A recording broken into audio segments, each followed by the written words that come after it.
Hello, Year 7 and Year 8. Today is our careers drop down day, and one of the lessons you will have today will be based on logging into a program that we've purchased for you all called the Start Profile Careers Program. Now, for Year 7 and 8, the instructions are the same for whichever year group you're in. So all I need to do is watch this video. I've sent you an email this morning that details exactly what you see on the screen there. Going to be doing a number of post-16 things on your iPads or Chromebooks. What that basically means is starting to think about careers and jobs that you might be interested in when you eventually get to leave us at Manor. Because at Manor, we don't have a sixth form, we don't have a college, so you'll have to go and continue your education up to the age of 18 somewhere else.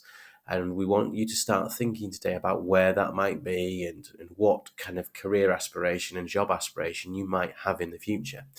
It's entirely fine not to have an idea at this moment in time. We just want you to have a bit of space to start exploring some of the careers and jobs that are available to you, and more importantly, to identify some of the skills you already have that will make you good for make you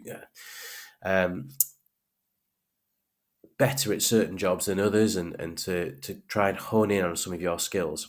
Okay? So first thing you do is you check your email, and I want you to click on this link here, the one that says Careers Start Profile. Once you've clicked on that, it will take you to this page. Okay, it will take you to a page. At the top, click on the Login button. Okay, the Login button will then take you to a page where you've got to type in a username. Your username is your school email address. Okay, so if you are in year 8, it will be starts with 20 MCE dash and so on. If you're in year 7, it will start with 21 MCE dash. Okay, and then your kind of little initials. Year 7, you've used your school login to log in onto the Chromebooks, so that's fine for you. Year 8, you should know your school emails by now, considering that we use them a lot for our emails, our getting onto Google Classroom, etc. If you ever get stuck and can't remember your school email address, year 8 I'm talking to, it will be 20 MCE dash and then your initials of your first and last name. So my name's Andrew Hill, so it'll be AH for me. And then the date of birth in the day form of your birthday. So I was born on the 28th of December. So my username would be, if I was in year 8, 20 MCE-AH for Andrew Hill, and 28 because that's the day of my birthday. And then at the letters MCE hlt.academy. That's our username, okay? Then your password we generated for you on Monday afternoon. If you go onto your school emails, you will find a password link from a company called Start that was sent to you on Monday afternoon, and it's a series of numbers. It may even in that email ask you to click on a link to reset, to log in, and then change your password to something a bit more memorable. So have a look now through your emails and try and find that email. Click on the link, which will allow you to log in. For year 7, where you're logged in to the Chromebooks, all you do at the top would be, on a Chromebook, it'll be at the bottom. You open up a new web browser, okay? And then immediately at the top there, it will say Gmail. Because you're logged into a Chromebook year 7, you don't have to worry about trying to find where your email is. You just click on Gmail and it will take you to your school email. For year 8, you might not have the Gmail app installed on your iPad. I'd really recommend that you do have it because it makes life so much easier. But if you don't, open up a web browser and type in Gmail into a search bar, click on it, and then it will be the first one there. Click on that, and it'll then take you to your mail. Okay, it will take you then to your school email. Okay, I won't load that up because it'll show you my emails. Click on the link from Monday afternoon, and it will get you logged in here. Now, if the worst comes to the worst, and you can't find the email, or you're having issues logging in, I will be floating around to help, but your form tutor has already been given a list of your default passwords. In our Google, excuse me, G Drive that has the Live Life Well program in there, we have installed and put in a master spreadsheet that has everyone's passwords that can be looked up so that you can find out, your tutor can find out your password just in case you've forgotten it, so that everyone will be able to log into the Start platform.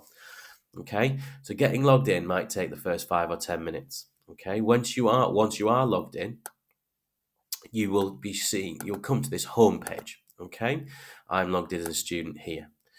Now, if you scroll down, it will give you some chances to have a look at some kind of options and careers that are available, tips about standing out from a crowd in terms of CV writing and courses, apprenticeships, things like that.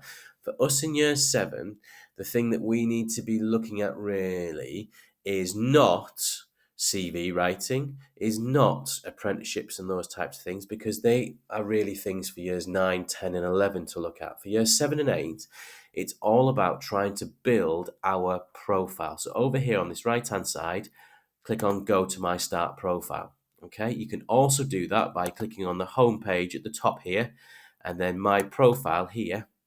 I'll just do that again for you. Student View, and then see there where it says My Profile. Click on My Profile.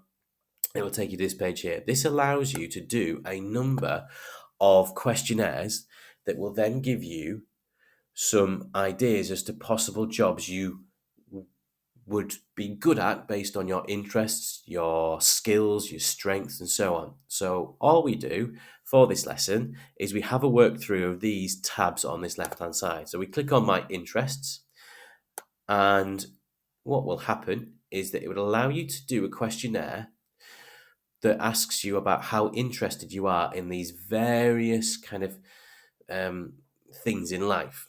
Now, all you do is click on whether you really not very interested in them, or if you are really interested in them. So, for example, I'm not really interested in animals and helping animals. I don't have any pets, so I'm going to put it as a 1. I am rubbish at art, and I'm not really interested. I quite like going to art museums, but I'm not very good at drawing. I'm really bad at building things. I kind of like computers, but I'm not really good at coding and stuff like that, so I might put that as a 2. Customer service, I don't like conflict, really. So kind of people complaining, stuff like that's not really for me. And can you see so far how I've listed the things that I definitely know that I don't like? Okay, so I'm not very interested in fashion, but I am interested in health, in fitness. Not really interested in being a doctor or helping people, healing people, but helping people does interest me, as does history and languages.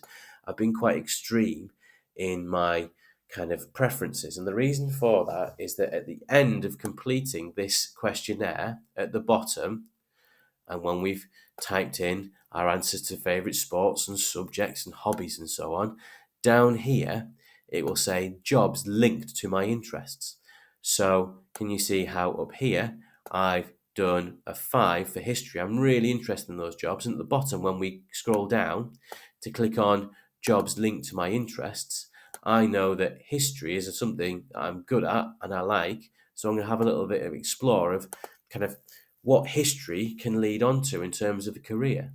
So down here, we've obviously got a teacher, kind of pretty standard for these types of questionnaires.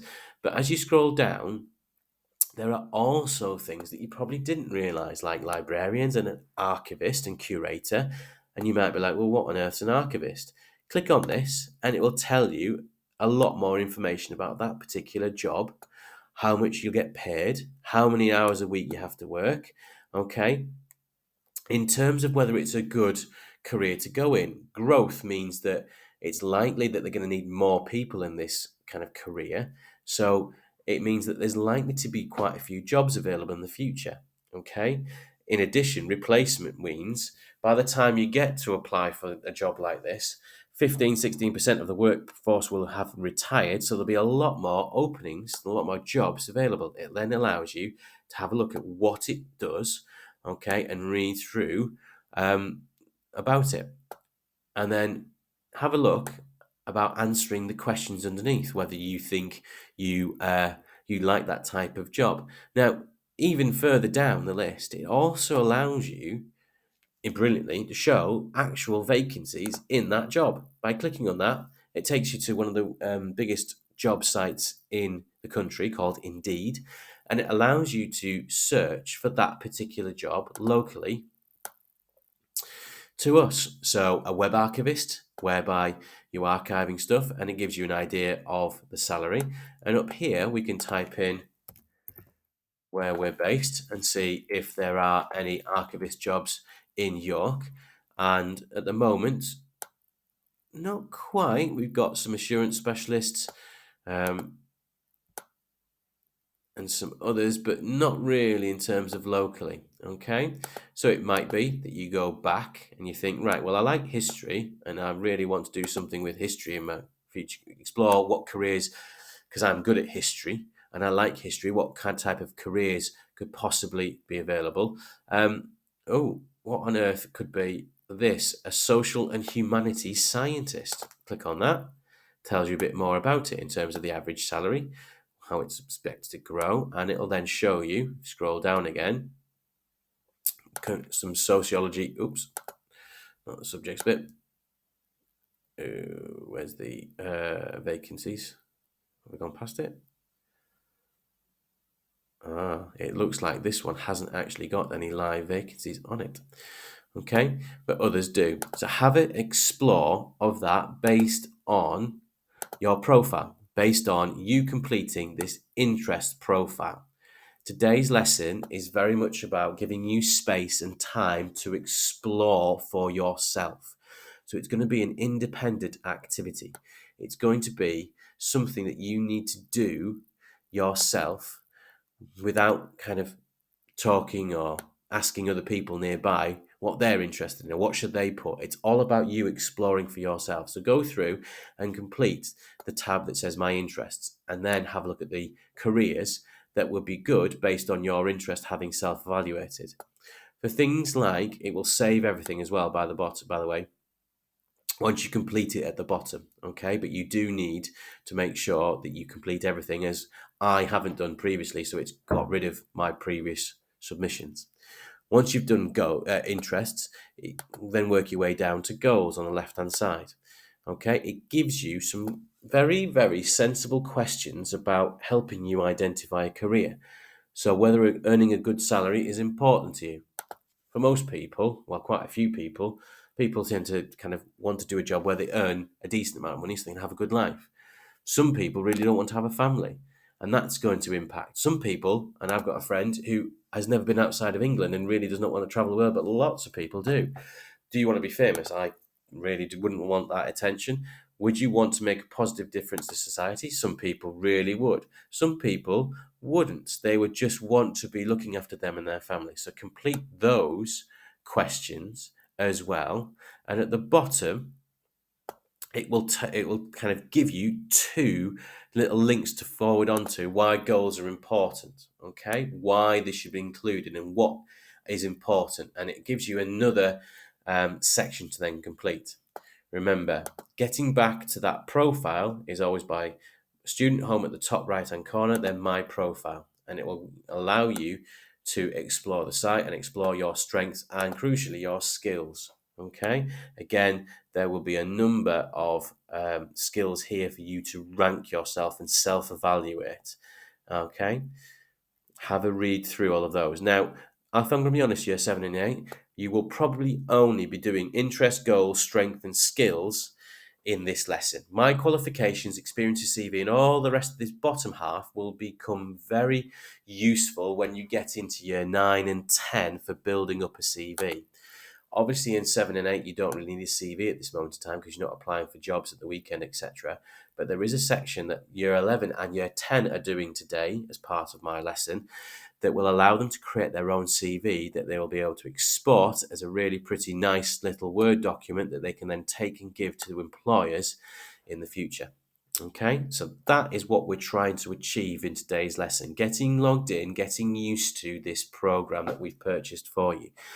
Your login for this will stay with you for your length of time at Manor. So it's important that if you don't get finished in today's lesson, that you keep going back to it and having a look at it throughout the course of the years as we go on, because alongside our career support that we have for you in terms of Mrs. Curley, who is our careers advisor, it will really help you to kind of answer that question of, oh, I don't know what I want to do in the future for my career. Okay, it's entirely fine at this stage of year 7, 8, 9, 10, 11 not to have any idea what you want to do as a job. I only decided at the age of 25 that I wanted to be a teacher quite late in my life. And you think, well, we wasted quite a few years there, but it took me doing a few other jobs to realize that I didn't like those jobs. And then it was something about teaching and working with young people that made me actually sit up and go, you know what, this is probably a career for me. So exploring this program is going to be crucial today for today's lesson. Okay, thank you very much, year 7 and 8.